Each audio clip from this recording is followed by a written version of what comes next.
Nah, guys, kembali lagi di channel Apresitorus, di mana channel ini akan memberikan diri kamu suatu informasi baik dari pekerjaan, asmara, keuangan, ataupun kehidupan diri kamu secara general. Sebelum saya memberikan suatu informasi dari berbagai aspek yang barusan saya katakan tadi, saya juga mengingatkan kepada teman-teman, informasi yang saya berikan terhadap diri kamu bukan suatu acuan untuk kamu ambil dan untuk kamu terima. Saya hanya bisa memberikan diri kamu suatu informasi berdasarkan kartu yang saya pegang ini. Diri kamu hanya bisa berencana terhadap kehidupan kamu, akan tetapi di balik dari informasi dan perencanaan tersebut, lagi-lagi yang menentukan adalah Sang Pencipta. Sebelum saya mengambil satu persatu kartu yang saya pegang ini secara acak, saya juga mengingatkan kepada teman-teman apabila ketemu dengan channel saya agar menekan tombol subscribe-nya dan menyalakan loncengnya supaya next video saya lebih semangat untuk memberikan suatu informasi baik terhadap kondisi energi kamu, manusia yang selama ini kamu prioritaskan, serta pihak ketiganya. Oke Wak Geng, sama seperti biasanya, saya tidak memiliki judul atau topik yang akan saya bahas atau yang akan saya angkat, tetapi saya akan berusaha untuk berbagi cerita dari setiap kartu yang akan saya ambil nanti. Apakah cerita di balik dari kartu tersebut akan memberikan suatu gambaran yang bersifat positif atau kebalikannya? Kita langsung. Saya akan mengambil beberapa kartu, di mana kartu yang akan saya ambil nanti bisa saja bersifat resonate, bisa saja tidak bersifat resonate. Semuanya saya kembalikan terhadap pola pemikiran kamu, semuanya saya kembalikan terhadap situasi energi yang kamu miliki untuk saat ini.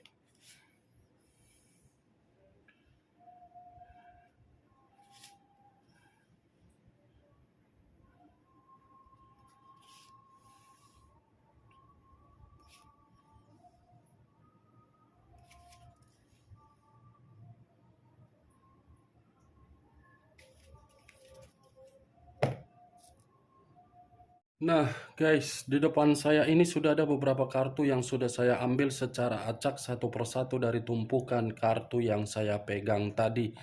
Apakah informasi atau cerita di balik dari kartu yang ada di depan saya ini akan memberikan suatu gambaran yang bersifat positif atau kebalikannya? Kita langsung terhadap kartu pertama. Muncul kartu ini. Sekali lagi saya mengatakan muncul kartu yang saya pegang ini, di mana kemunculan kartu yang saya pegang ini seperti memberikan suatu isyarat atau berbicara terhadap kondisi satu energi, yang dimana kondisi energi tersebut untuk saat ini saya melihat dan saya merasakan sepertinya ada satu bentuk pergerakan, tetapi bentuk pergerakan ini saya kategorikan suatu kebebasan. Seperti sedang mencari yang namanya suatu ketenangan, keheningan, dan kenyamanan.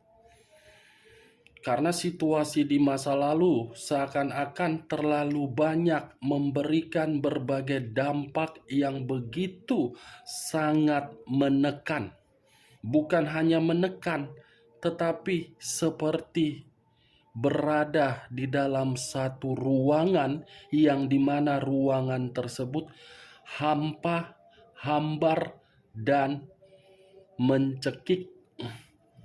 Kalau saya mencoba untuk mengarahkan kartu yang saya pegang ini terhadap posisi energi yang dimiliki oleh pihak lain atau orang lain, serta mengesampingkan satu energi yang saya katakan tadi, kartu yang saya pegang ini secara tidak langsung menjelaskan bagaimana karakter ataupun watak yang dimiliki oleh pihak lain, watak tersebut terlalu keras kepala,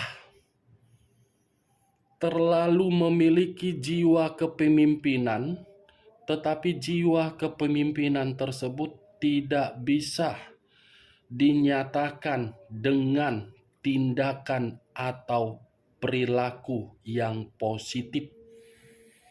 Apa yang barusan saya katakan bisa saja mengarah terhadap posisi energi kamu, dan apa yang barusan saya katakan bisa saja mengarah terhadap manusia tersebut.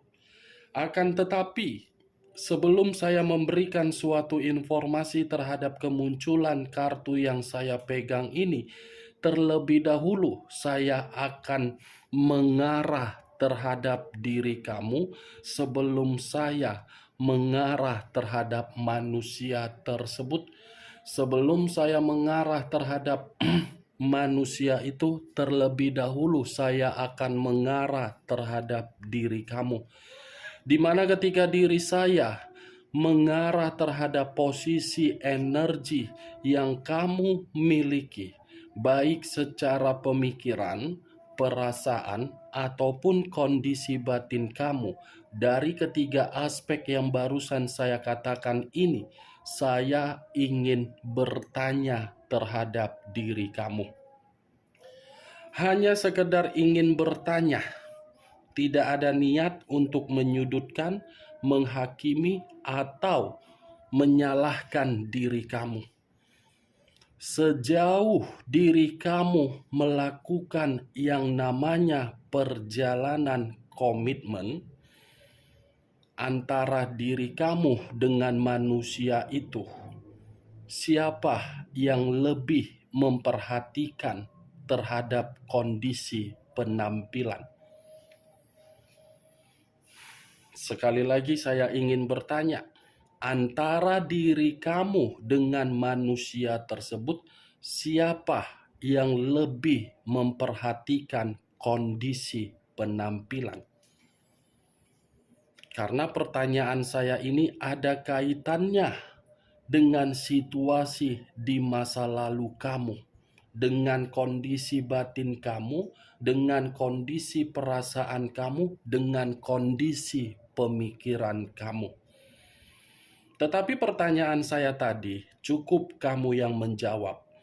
Kalaupun diri saya ingin menjawab dari pertanyaan yang saya lontarkan tadi, kemungkinan kalau manusia itu lebih mementingkan penampilan, saya rasa manusia tersebut terlalu banyak mengendalikan kehidupan kamu. Kalau memang manusia itu lebih mementingkan penampilan, saya rasa manusia itu memiliki karakter yang lebih mendominasi untuk diktator. Kalau memang manusia itu lebih mementingkan penampilan, berarti manusia itu adalah manusia yang egois, arogan, sombong, keras kepala, dan banyak menuntut. Kalau memang manusia itu lebih mementingkan penampilan. Tetapi kalau memang diri kamu lebih mementingkan penampilan, saya rasa sudah saatnya diri kamu ini untuk bergerak, memberikan suatu perubahan di dalam kehidupan kamu. Bukan waktunya lagi untuk berdiam diri.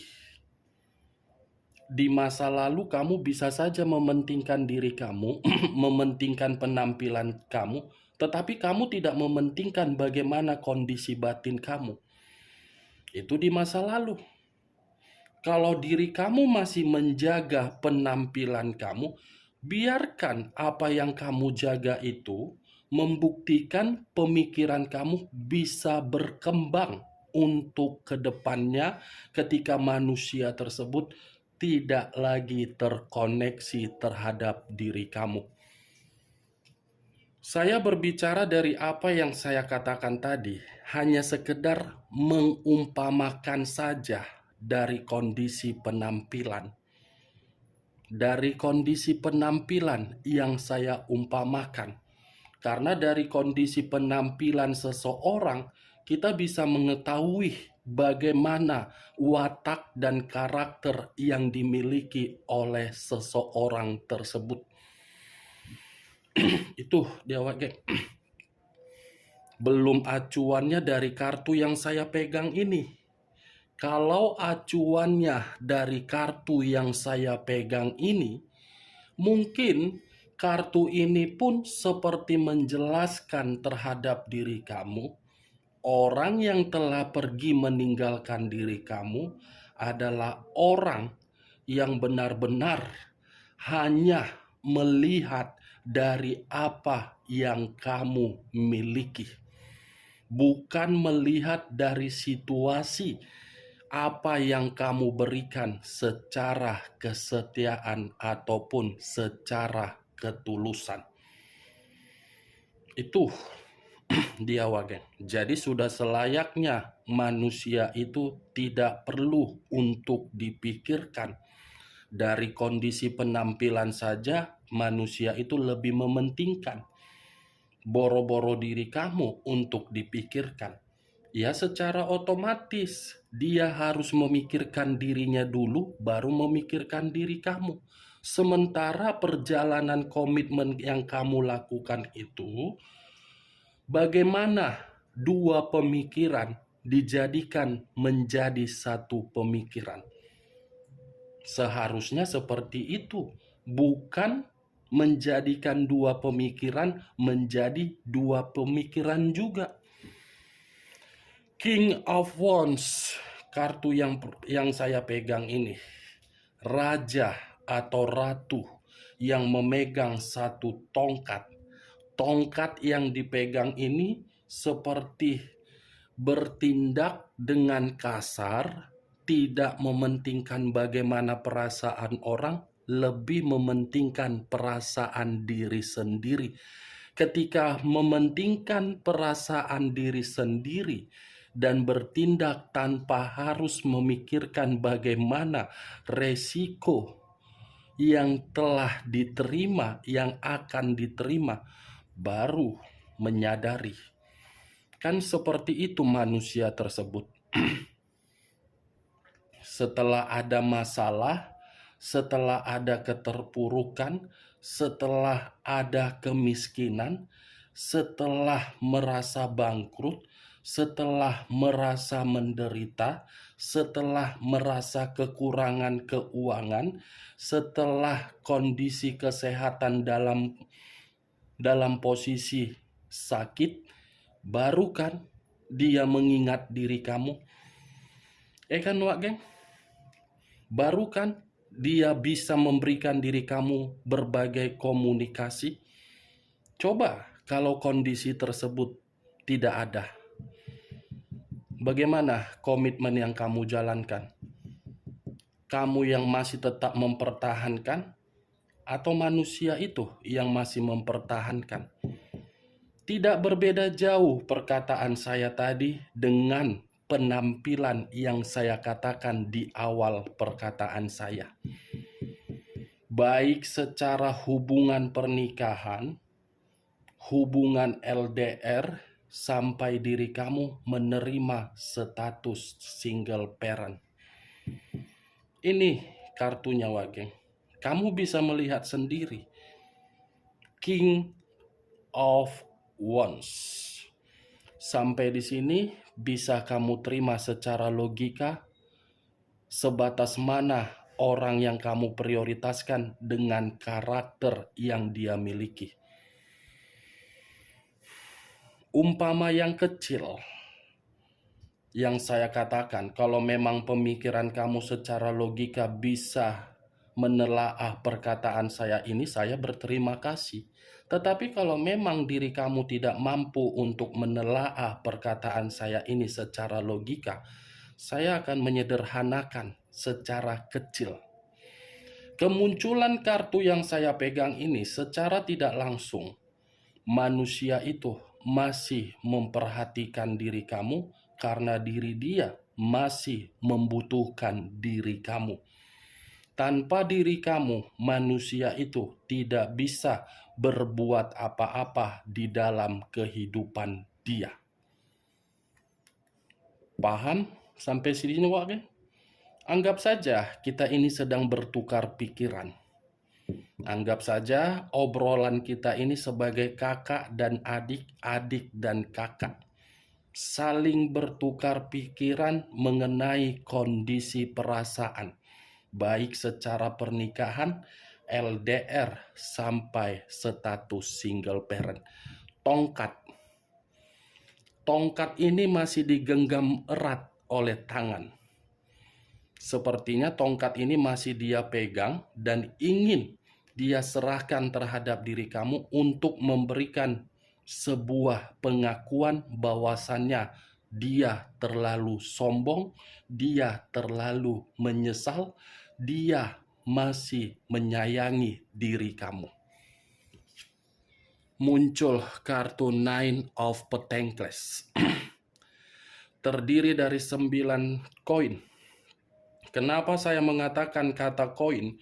Koin ini berada di dalam kata Pentacles.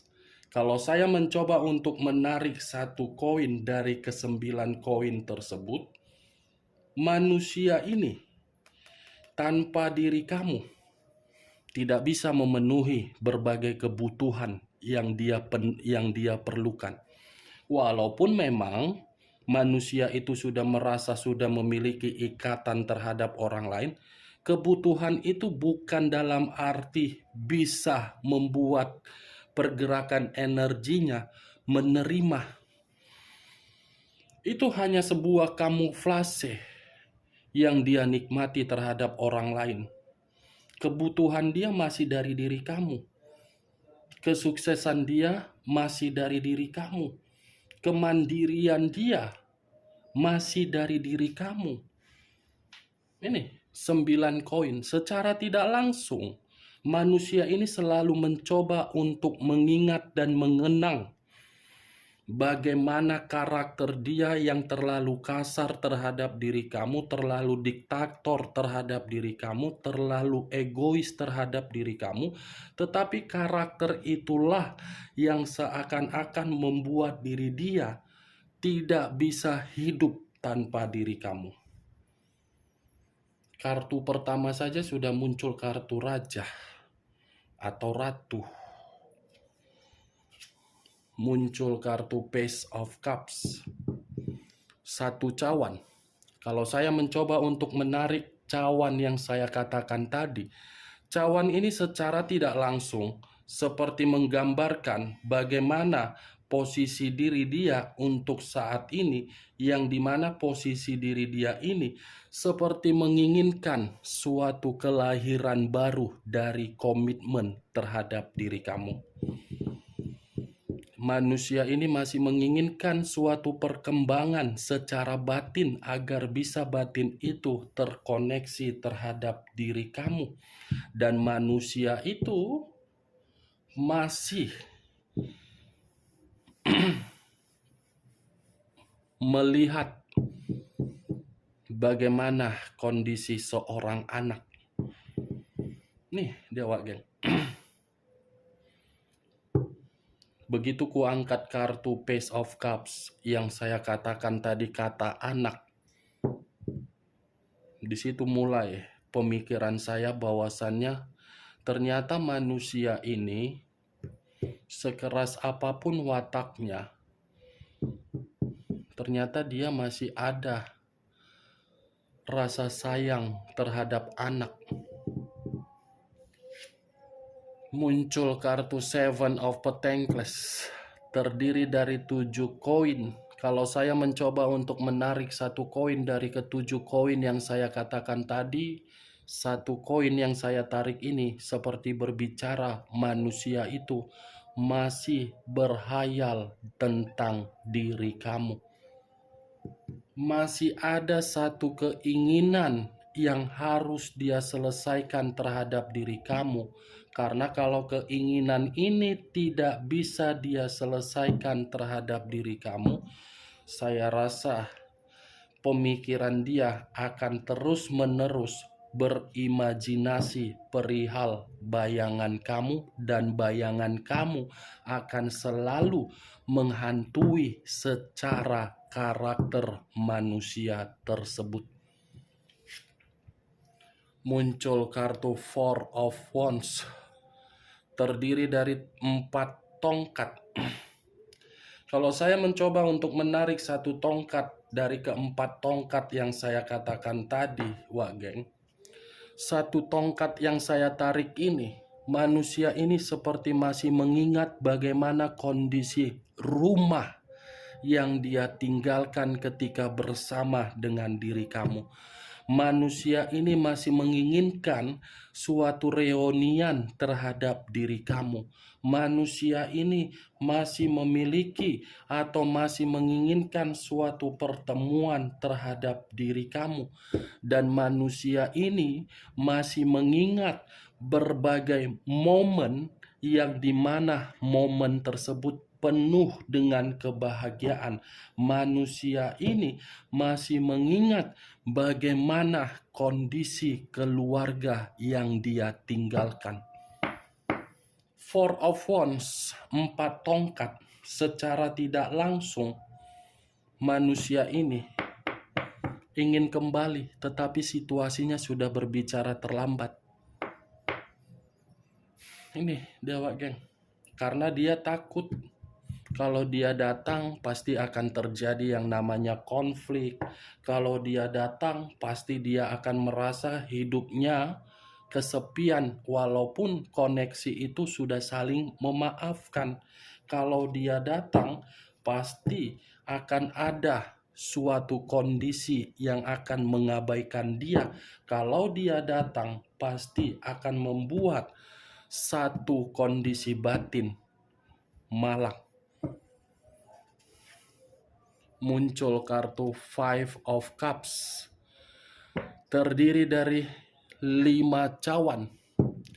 Kalau saya mencoba untuk menarik satu cawan dari kelima cawan yang saya katakan tadi, satu cawan yang saya tarik tadi ada kaitannya terhadap King of Wands.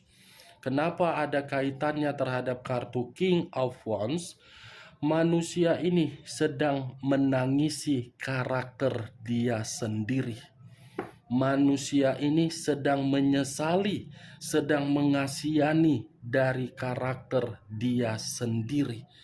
Karakter dia itulah yang membuat posisi diri dia merasa kehilangan diri kamu, merasa menyesal diri kamu sudah pergi dari kehidupan dia. Nih Dewa ini 5 cawan, ini 4 cawan. Dia hanya bisa mengingat kondisi rumah yang pernah dia tinggalkan, tetapi untuk kembali di dalam kondisi rumah itu tidak bisa. Nih Dewa geng. Oke Wak geng, hanya itu yang bisa saya berikan informasinya terhadap diri kamu dari berbagai kartu yang saya ambil tadi. Sebelum saya menutup perkataan saya, sekali lagi saya mengingatkan kepada diri kamu, kalau menurut diri kamu perkataan saya tadi cocok secara logika kamu, ya silakan angkat. Tetapi kalau menurut diri kamu perkataan saya tadi tidak cocok secara logika kamu, ya tidak usah angkat. Anggap saja perkataan saya tadi sebagai gibahan yang tidak berfaedah atau gibahan yang tidak berkualitas. Setidaknya kamu mengerti dan mengetahui ternyata manusia itu masih mengingat dan masih menginginkan suatu reunian. Sekian dulu informasinya. Salam kartu tarot, salam zodiak.